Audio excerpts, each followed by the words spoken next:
আচ্ছা নকিব, শিল্পী সমিতি, পরিচালক সমিতি বা প্রযোজক সমিতি এবং তার কলিগরা কখনোই তোমার মতো, মানে তোমার ধারে কাছে তো নাই, তুমি তো যথেষ্ট উদ্যোগী নিজের সবকিছু ছেড়ে এই মুভমেন্টে, কিন্তু তাদের কলিগকে নিয়ে বা শিল্পী সমিতির উদ্যোগে এগুলো নিয়ে কেন কেউ মুখ খোলে না বা মুভমেন্ট করে না নিজ উদ্যোগে?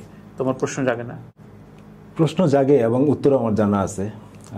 মান্না সাহেবের একটা সাক্ষাৎকার খুব ভাইরাল হয় মাঝে মধ্যে, এবং সালমান শাহ জীবিত থাকতে একটা ইন্টারভিউতে অনেক কিছু বলছিলেন। শিল্পীদের ভিতরে যে সৌহার্দ্য থাকা উচিত, এই সৌহার্দ্য, সহমর্মিতা বা ভালো সুসম্পর্ক থাকা, এই বিষয়ে কিন্তু সালমান শাহ একটা প্রীতি ফুটবল ম্যাচে সম্ভবত কথাগুলি বলছিলেন একটা ইন্টারভিউতে।